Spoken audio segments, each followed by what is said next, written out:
Well, once again, I'm Bear Schultz, SP 500. It's lunchtime on August 25th. The earlier prediction was that markets would go sideways into August 25th. Trend sideways, hit some type of bottom into August 25th.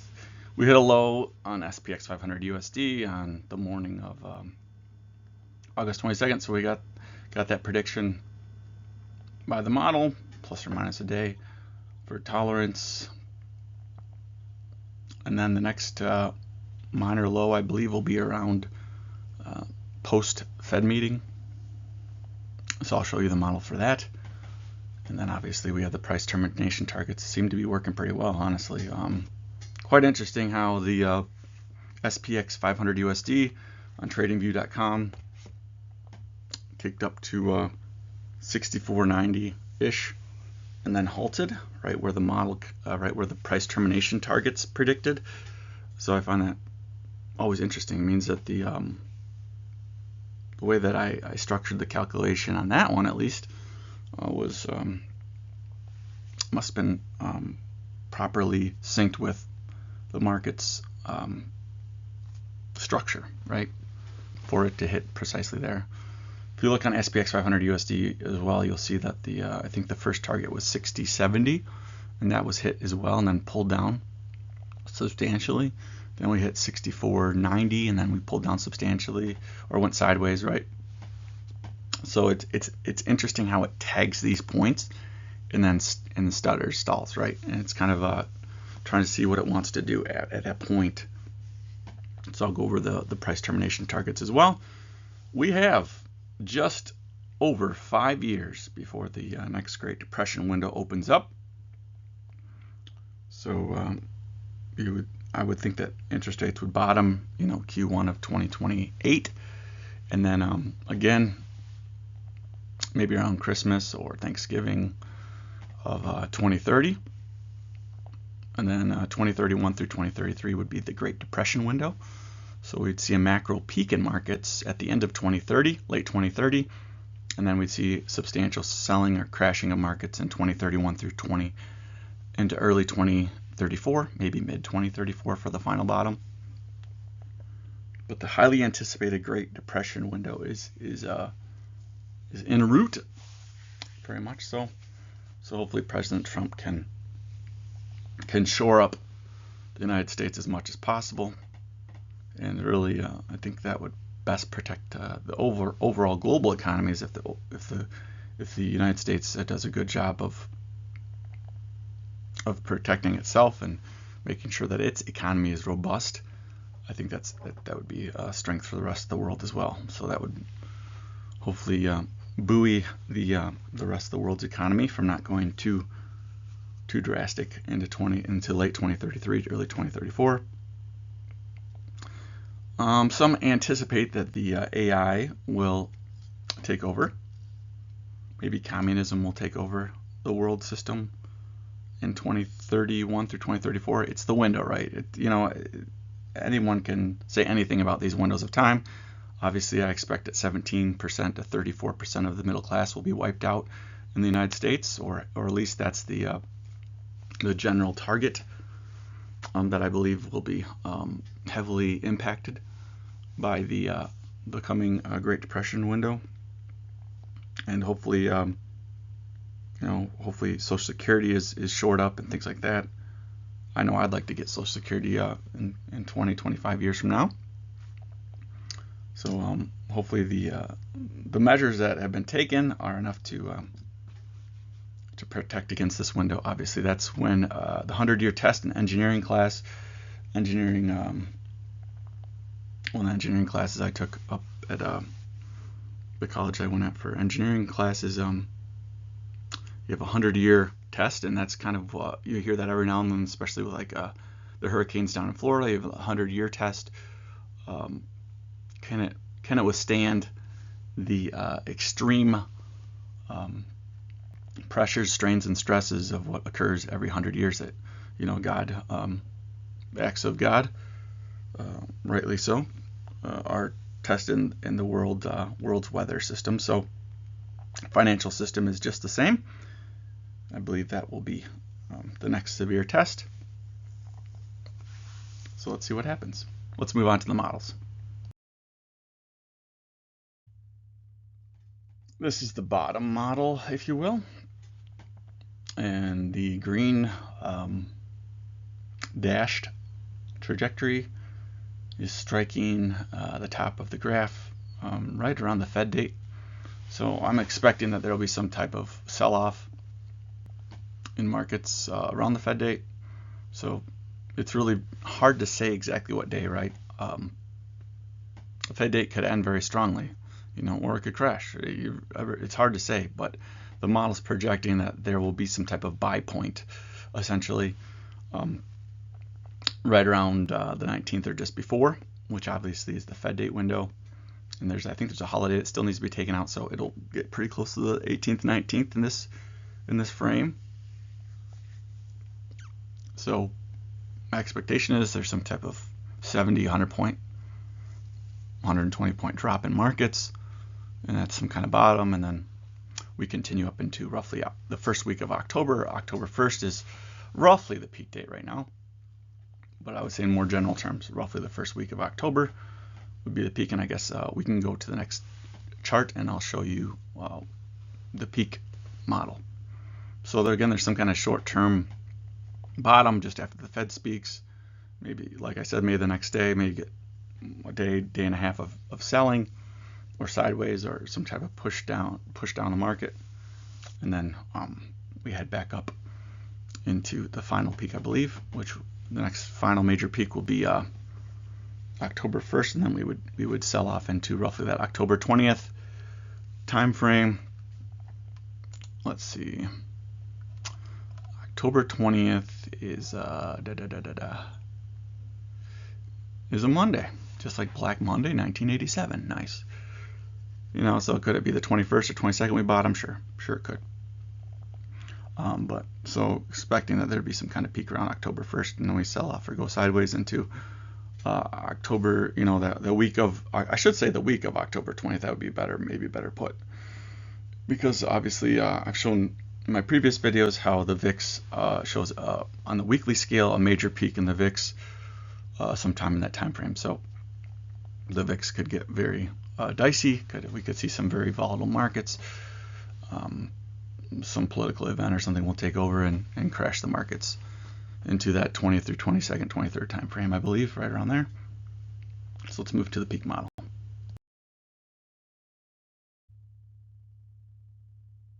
So I'm constantly changing the parameters, trying to find the best fit. I think on the bottom model that you previously saw on the previous graph, pretty well fine-tuned. The peak model, always trying to find the best fit for this. So I would say that the peak, if you set the settings as such that it calls out a peak around July 31st, I would say that was a proper call. You got the spike in the model there, so I think this is maybe a better setting than the previous models. It did call a peak in the markets around June 10th, and then we had that slight sideways movement into June 20th, 23rd, and then or 23rd, 24th, whatever, and then markets really took off from there. So it really created a sideways movement, much like the 31st did for markets. But I think that next major peak again will be around October 1st, that first week in October. And then we go sideways lower into late October, and that's really the best window for a crash to occur. So again, October 1st would be where I believe we'll hit our next price termination target. And the price termination target that was stated, I think, a video or two ago, or three ago, about 64.85-ish, held really well for SPX 500 USD for the futures, the continuous futures contract. So really showed how something was there. So let's move on to the price termination targets. So these are the price termination targets. You can see that really the fifth column to your far right really is quite interesting, because it's hit a number of critical pricing levels, right?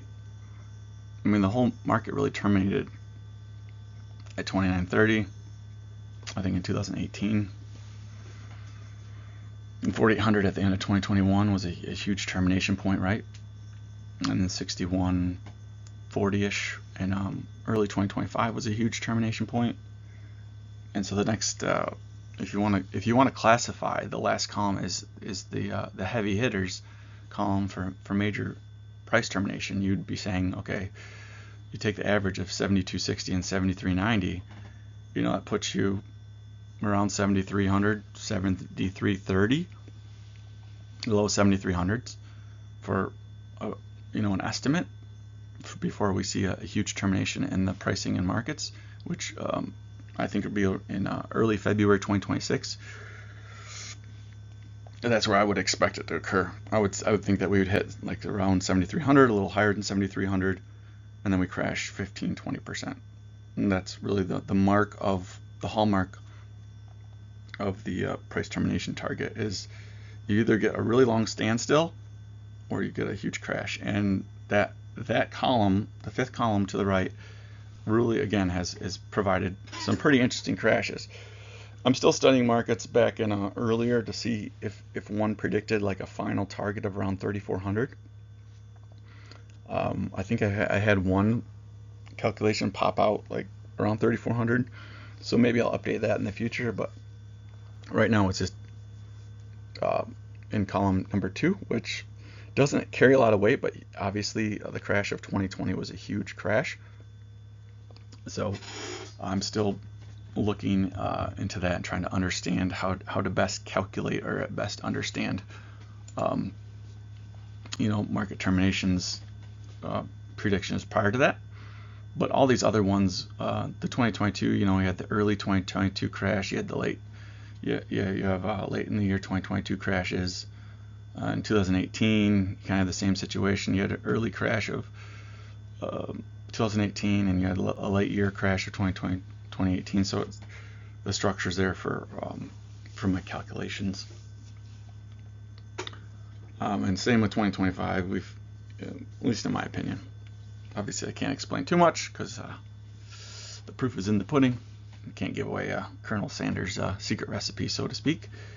But that 64.90, obviously I've so I added another decimal place, honestly, or to kind of explain why you're like, hey, in that second column you used to have 64.83, now you have 64.90.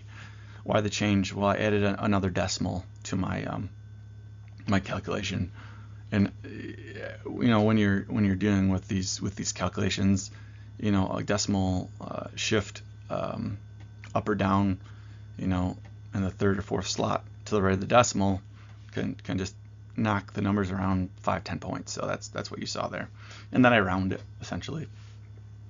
And hopefully AI can't figure out my method too much, but so I'm really looking for another termination in February, and then maybe later in 2026 we hit that target around high 8,700, and then we terminate, right? The mid column, I think I worked on the mid columns calculation. Is you'll see 56.80 pop out now and 52.60. I think I created the update last time, but I don't think I updated the a couple of years. For some reason I didn't update the chart fully, so some of the numbers would remain the same, but I don't think the 52.60 was there possibly. But we saw 64.10 hit, right? At the end of July 2025, we saw 56.80 get hit, and then markets drop off that. I think that was in 2024. 52.60 it may have hit, I don't know, in 2021, 2022, somewhere in there. We ran up to 52.60 and then broke down pretty quickly. So I think you want to have a number of hits, right, in each column, essentially, to prove that your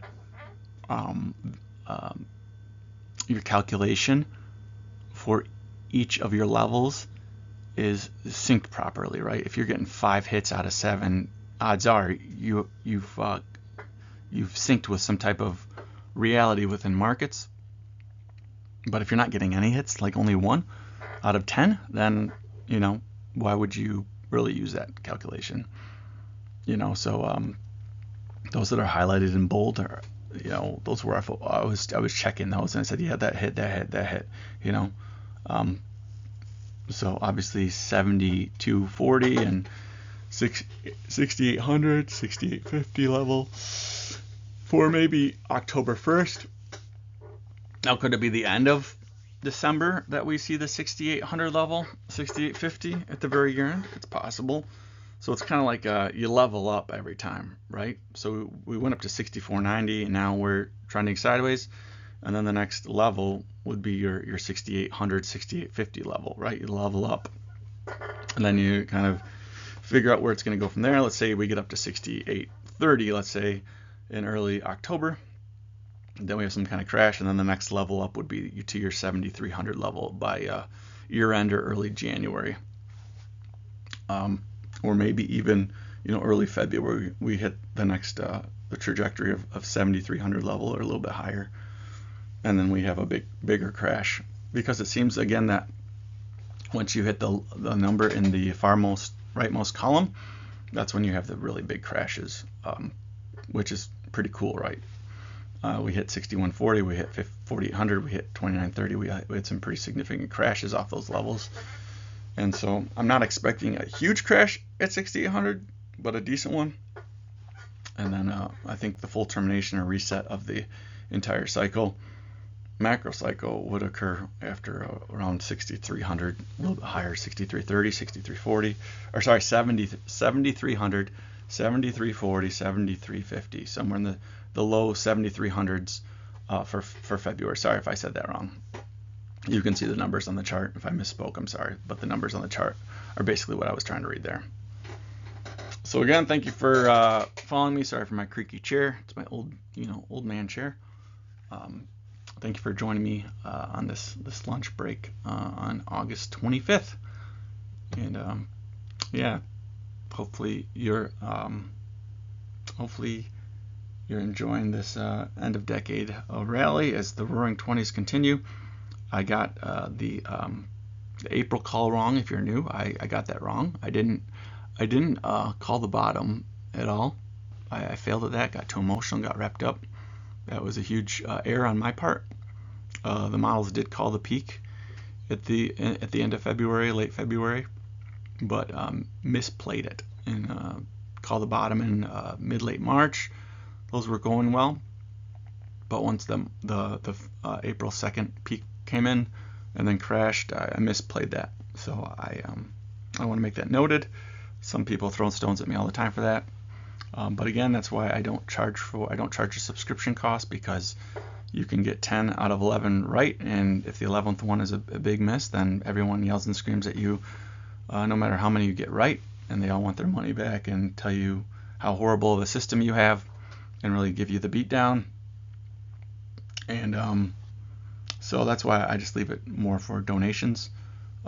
For gifting purposes, you can go in my old videos and find a PayPal link if you want to gift that way, or Venmo is in that little QR code there.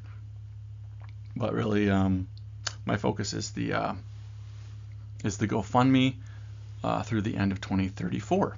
So hopefully, if people grade me, or my work spreads, possibly small fraction, small percentage. Well, that's not in my hands. I don't worry about it. Anyone that's read a George Mueller book, again, The Power of Prayer, I believe, is the George Mueller book that I love and I advocate for all the time. So if you've never read George Mueller's The Power of Prayer, or Release the Power of Prayer, it's about 150 pages long. It changed my life. I'm not a big book reader. I'm a big data guy.